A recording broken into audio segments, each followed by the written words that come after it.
അപ്പോൾ ഞാനിന്ന് നിങ്ങൾക്ക് ഇൻട്രൊഡ്യൂസ് ചെയ്യാൻ പോകുന്ന ഒരു വെറൈറ്റി പൈനാപ്പിൾ പച്ചടിയാണ്. അപ്പോൾ പൈനാപ്പിൾ ചെറുതായിട്ട് അരിഞ്ഞതിന് ശേഷം നമ്മൾ അതിൻ്റെ അകത്തേക്ക് കുറച്ച് വെള്ളം ഒഴിച്ചു കൊടുക്കാം. അതൊന്ന് ചെറുതായിട്ടായി വരുമ്പോഴേക്കും കുറച്ച് ശർക്കരയും പിന്നെ അതേപോലെ തന്നെ നമ്മൾ ചെറുതായിട്ട് കുറച്ച് പഞ്ചസാരയും കൂടി ഇട്ട് അത് നൈസായിട്ടൊന്ന് ഇളക്കുക. അതൊന്ന് ശരിയായി വരുമ്പോഴേക്കും കുറച്ച് മുളക് പൊടി ഇട്ടിട്ട് വീണ്ടും ഇതിൻ്റെ അകത്തേക്കൊന്ന് ഇളക്കുക.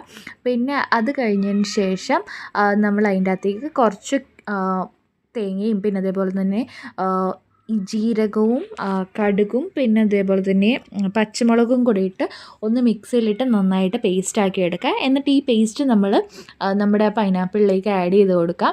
എന്നിട്ട് അതൊന്ന് നന്നായിട്ട് വരുമ്പോഴേക്കും നമ്മൾ അതിൻ്റെ അകത്തേക്ക് കുറച്ച് തൈര് ആഡ് ചെയ്ത് കൊടുക്കുക.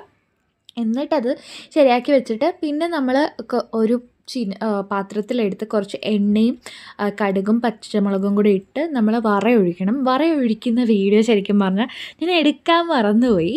അപ്പം അങ്ങനെയായിരുന്നു നമ്മൾ പൈനാപ്പിൾ പച്ചടിയുടെ റെസിപ്പി.